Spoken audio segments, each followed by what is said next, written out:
ஒருவன் தன்னுடைய நிலத்தில் இந்த நிலத்தை பண்படுத்தி அழகாக விதைத்து ஒரு பூந்தோட்டத்தை ஏற்படுத்தினான். சரியான நேரத்துக்கு தண்ணி ஊற்றி அருமையாக வளர்த்து அந்த பூந்தோட்டத்தை அவன் பாதுகாத்து வளர்த்ததுனால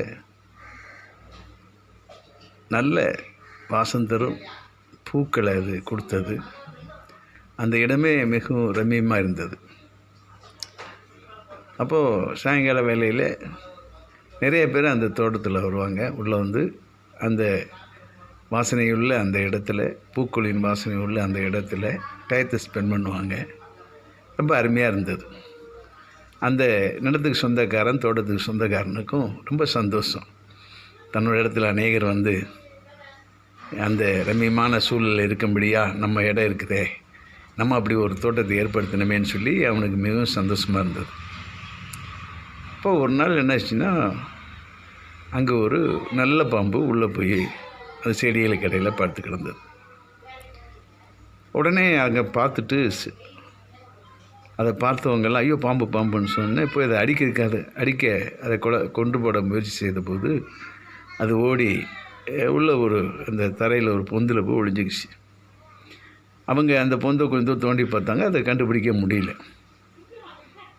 அப்புறம் சரி அதை போயிடுன்னு நினச்சாங்க. திருப்பி இன்னொரு நாள் இப்போ மற்ற ஜனங்கள் வரும்போது மாலை வேளையில் ஜனங்கள் எல்லாம் வந்து அந்த தோட்டத்தில் வந்து அப்படியே உலாவி கொண்டு இருக்கும்போது அந்த பாம்பு வந்து அப்படி சீறி படம் எடுத்த உடனே எல்லாம் பயந்து ஓடிட்டாங்க.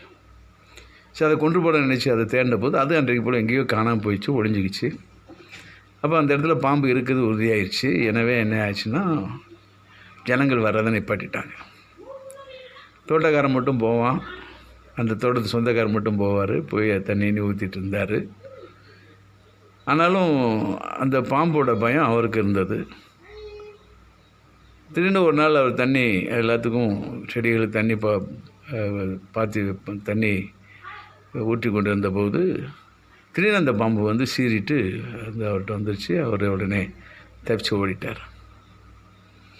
அப்புறம் திருப்பி ஆட்கள்லாம் கூப்பிட்டு வந்து அதை எப்படியா பிடிச்சிடணும்னு சொல்லி முயற்சி எடுத்த போது அதை பிடிக்கவே முடியல, அது ஓடி போயிடுது.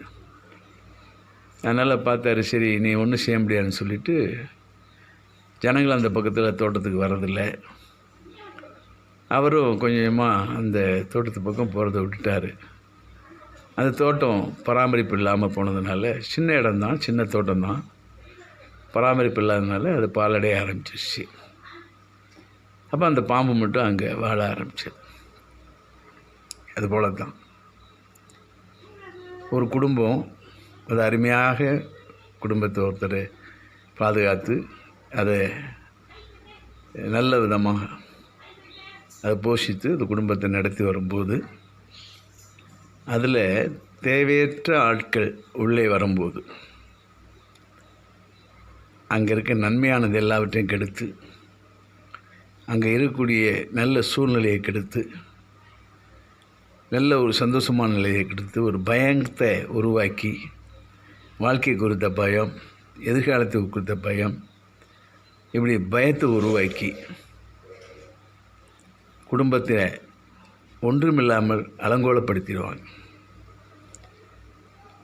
அதனால் நம்முடைய குடும்பத்துக்குள்ளே நுழைகிறவங்க தேவனுக்கு பிரியமானவர்களாய் காணப்பட வேண்டும் என்பது மிகவும் அவசியம்.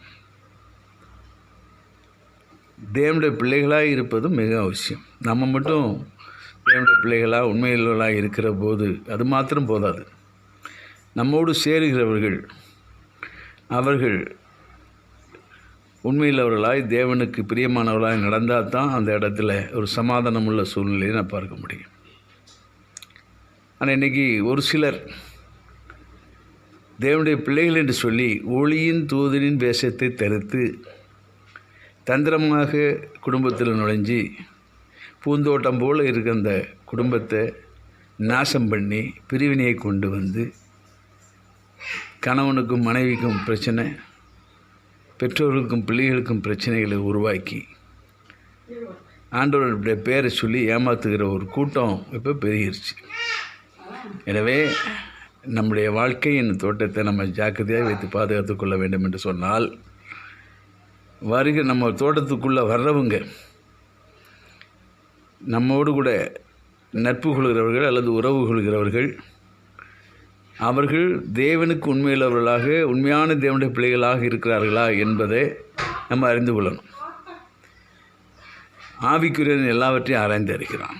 அதனால் ஆராய்ந்து அறிந்து அவர் உண்மையிலேயே கர்த்தருக்குள்ளே உண்மையாக இருக்காங்களா, உண்மையான ஊழியர் தானா, உண்மையான தேவ பிள்ளைகள் தானா என்பதை நாம் அறிந்து அவர்களோடு கூட நாம் ஐக்கியம் கொள்ளும்போது நம்முடைய பூந்தோட்டம் போல் இருக்கிற நம்முடைய வாழ்க்கையும் அதே போல் இருக்கும். அந்த தோட்டத்தில் தேவன் உலாவுவார். அந்த ஒளியின் தூதனின் வேஷத்தை தரித்து, இன்றைக்கி அது ரொம்ப முக்கியமான காரியம்.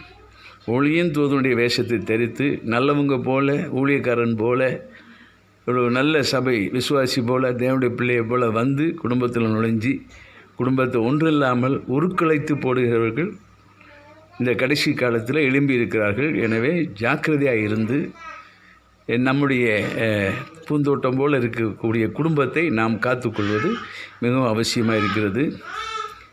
அருமையான வேத வசனம் இருக்கிறது பிரசங்கி புத்தகத்தில், ஒரு பாவி மிகுந்த நன்மையை கெடுப்பான் என்று வேதம் தெளிவாக சொல்கிறது. எனவே ஒரு பாவி உள்ளே வந்துட்டான்னா, அவன் பாவின்னு தெரியாது, அவன் தேவனுடைய பிள்ளையாக வேஷம் தரித்து ஒளியின் தூதனை வேஷத்தை தரித்து கொண்டு உள்ளே வந்துடுவாங்க.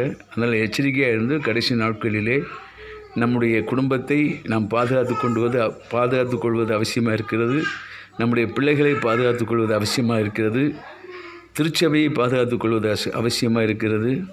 ஊழியத்தை பாதுகாத்து கொள்வது அவசியமாக இருக்கிறது. இதில் நாம் எச்சரிக்கையாக இருக்கணும். எனவே நம்முடைய தோட்டத்தை சுற்றிலும், குடும்பத்தை சுற்றிலும், நம்முடைய ஊழியத்தை சுற்றிலும் நாம் எச்சரிக்கையாக இருந்து வேலையடித்து பாதுகாத்து கொள்ள வேண்டும். ஞானமுள்ளவர்களாக நாம் காணப்படும் போது நாம் இந்த பொல்லாப்புக்கு விலக்கி நம்மை நாம் காத்துக்கொள்ள முடியும். ஆண்டவர் உதவி செய்வார். நம்ம பல நேரங்களில் ஆண்டோடைய ஆலோசனையை நாம் தள்ளி விடுகிறோம், அதை கவனிக்காமல் இருந்துடும். தள்ளி விட்டுறோம், இல்லாட்டி அதை கவனிக்கல, ஆலோசனையை நம்ம கவனிக்கிறதில்லை. அதனால் என்ன செய்யணும்னா, ஆண்டவர் வார்த்தைகளை கவனிக்காது நம்ம என்ன செய்கிறோம், நம்மளை அறியாமலே நல்லவர்கள் என்று சொல்லி நம்பி வீட்டுக்குள்ளே நம்ம சேர்க்குறோம், குடும்பத்தில் நம்ம சேர்க்குறோம். அவர்கள் ஒளியின் தூதனின் வேஷத்தை தரித்து பிரிவினையை கொண்டு வந்து, பல பிரிவினைகளை கொண்டு வந்து குடும்பத்தை அலைக்கழிக்கிறார்கள். எச்சரிக்கையாக இருப்போம். கர்த்தர் இந்த எச்சரிக்கையின் வார்த்தையை இன்றைக்கு நம் அனைவருக்கும் கொடுக்கிறார். நாம் எச்சரிக்கையாக இருப்போம். தேவநாமத்தை மாத்திரம் மகிமைப்படுத்துவோம். கர்த்தர் நம்மை ஆசீர்வதித்து வழி நடத்துவாராக. ஆமென், ஆமென், ஆமென்.